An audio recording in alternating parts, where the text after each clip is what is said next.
भोपाल रियासत भारत राज्य के अंदर 1949 में शामिल हुई। 1949 में उस समय सनातनी महिलाएं जब सड़कों पे साड़ी पहन के निकलती थी तो ये जिहादी उनके ऊपर पान की पी किया करते थे।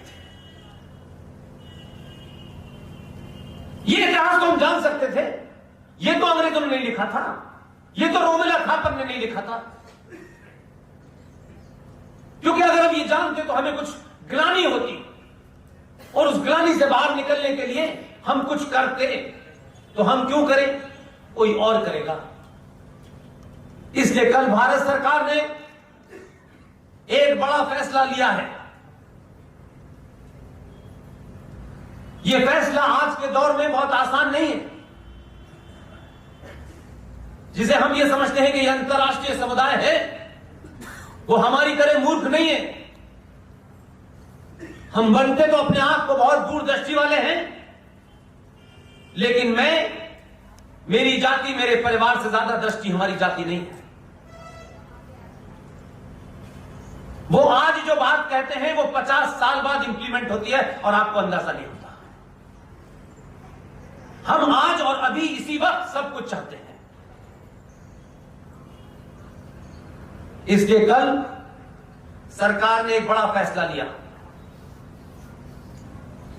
उसको शायद मैं बेहतर इसलिए जानता हूं कि आप विदेशी मीडिया में के बारे में कम जानते हैं, उसे कम पढ़ते हैं। आपको ये अखबार जो चुनाव के मौसम में पैकेज लेके अपने रिपोर्टर को भेजते हैं कि किस पेज पे आपका इंटरव्यू छपेगा और कितना देंगे, इससे ज्यादा आप पढ़ नहीं पाते, इसलिए वो आपको सच बात नहीं लिखते। लिहाजा मैं मानता हूं कि कल का एक निर्णय उसी तरफ है जिस चुनौती के बारे में उत्तराखंड की विचार करने के लिए आप इतनी बड़ी तादाद में आए हैं। 5,789 इस देश में अलग अलग रंग में, अलग अलग चोगों के अंदर, अलग अलग विचारधाराओं के एजेंडे में 5,789 वो एनजीओ जिनको विदेशी चंदा मिलता था, उनका कल रजिस्ट्रेशन निरस्त कर दिया।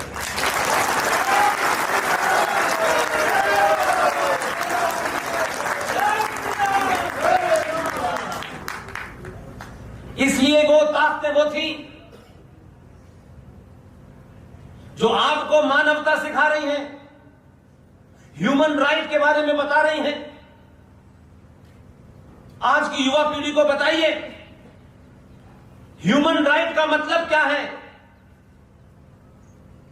सदियों का इतिहास है, सदियों का इतिहास उठा के देख लीजिएगा।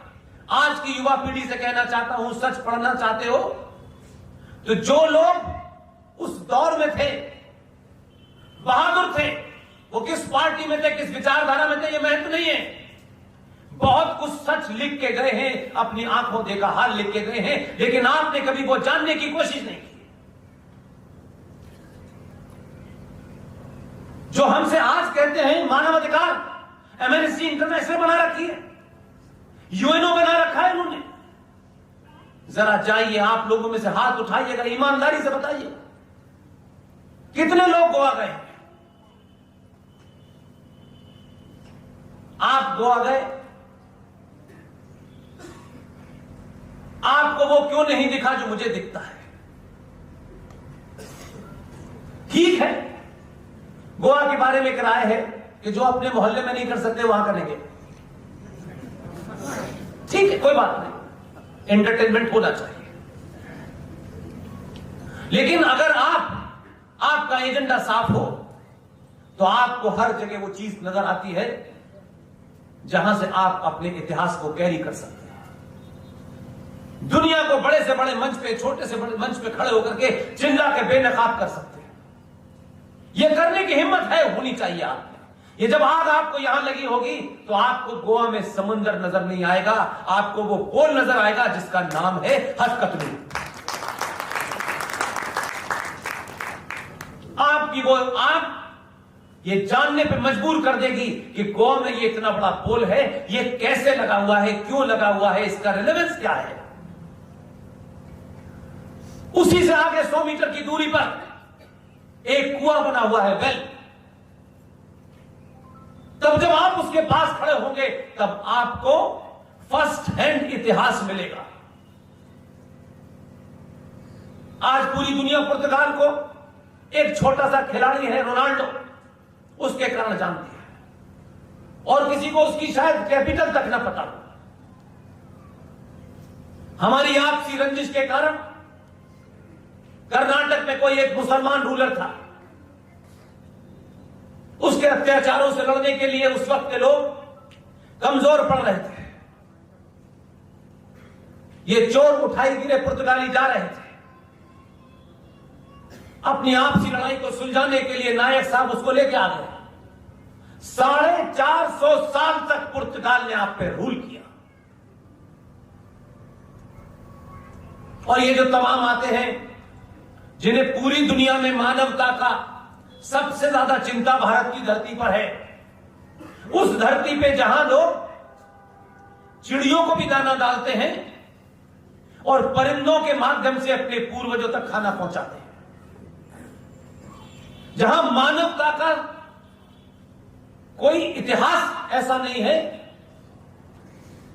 जो भरा पड़ा। वो सेंट जेवियर, जिसका नाम अक्सर आप लोग बड़े शान से लेते हैं, बताते हैं मेरा बच्चा सेंट जेवियर में पढ़ता है। सेंट जेवियर को 400 साल हो गए। सेंट जेवियर पुर्तगाल आया और सेंट लगाकर संत बना दिया आपने उसको। उस पोल पर जो ब्राह्मण अपनी आस्थाओं को, अपने जनेऊ को, अपने भगवान को छोड़ने के लिए तैयार नहीं था, उस पोल से उसके हाथ बांधे जाते थे और काट दिए जाते थे।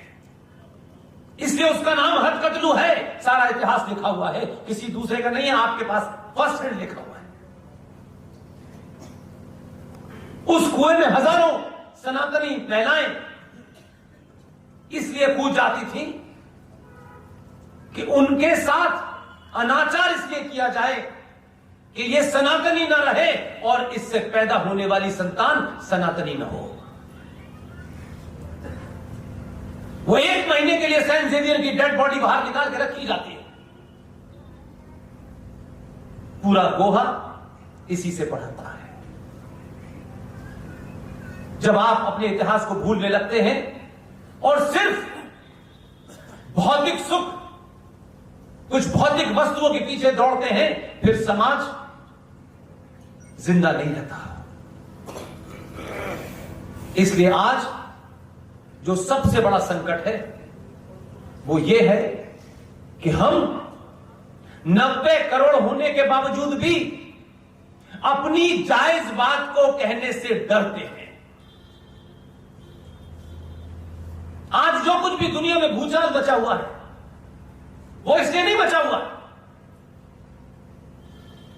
कि यकायक 70 साल के बाद भारत में सत्ता का परिवर्तन हो गया है।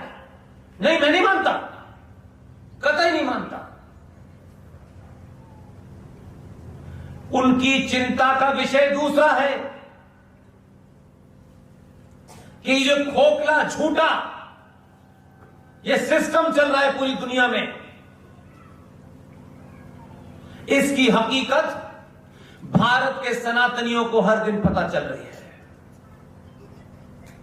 ये बहुत जल्दी गिरने वाला है और ये गिर जाएगा तो हमारा क्या होगा। इस चिंता से दुनिया आपके ऊपर नजर रखे हुए है। इसलिए मोदी आया है, अमित शाह आया है। ये एक नाम हो सकता है, एक व्यक्ति हो सकता है,